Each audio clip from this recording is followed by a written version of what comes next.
Bonjour mes petits madouiliens, bonjour mes petits madouiliennes, je vous retrouve aujourd'hui devant le coin du Polar, excellente librairie située à Caen où vous trouverez le meilleur de la littérature de genre, un endroit que je vous conseille.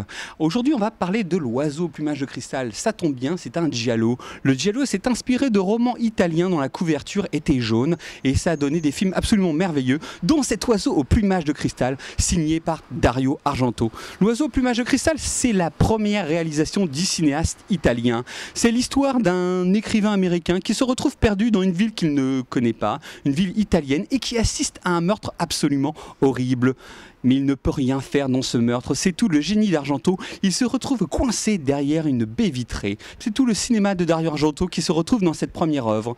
Dario Argento, c'est avant tout l'opéra au cinéma. C'est un homme qui pense que le cinéma est un art total, que ça soit l'image, que ça soit les couleurs, que ça soit la direction artistique, que ça soit la musique, que ça soit le choix des cadrages. C'est tout un ensemble qui forme une idée, une sensation, parce que c'est avant tout un cinéaste de la sensation. C'est pas un cinéaste réfléchi, Dario Argento, c'est un cinéaste qui nous donne à ressentir grâce à ces images.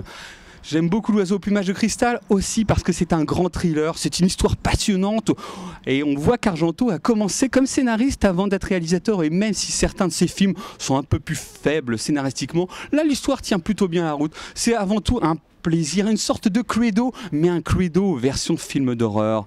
Et c'est avant tout aussi un giallo. Le giallo est né avec La fille qui en savait trop dans les années 60, un film qui s'inspirait de Hitchcock.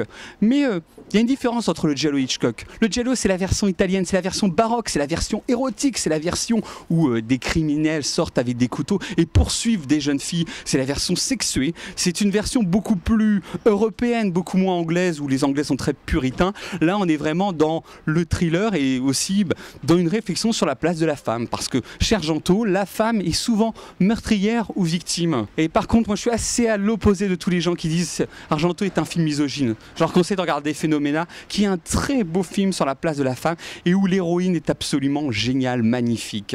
Donc cet oiseau au plumage de cristal, en 1970, c'est toute la base du cinéma d'Argento. C'est aussi un film très influencé, comme l'intégralité du cinéma d'Argento, par Blow Up, le chef-d'œuvre d'Antonioni, où on pose avant tout la question du point de vue, parce que Argento s'amuse avant tout à nous faire confondre le personnage principal de son film et le spectateur, car souvent, chez Argento, la personne qui a le rôle principal est souvent spectatrice du meurtre et doit résoudre une intrigue. Il lui manque souvent un élément, un peu comme le spectateur qui aurait manqué quelque chose dans la bobine et qui doit faire son enquête pour trouver. Je vous conseille donc cet oiseau au plumage de cristal, absolument magnifique visuellement, un film très réussi, un Argento plutôt bien écrit au niveau scénar, un film qui est une vraie œuvre de qualité, un film qui nous fait aimer le cinéma de genre. Donc, c'est un conseil du Mad Will, l'oiseau au plumage de Dario Argento.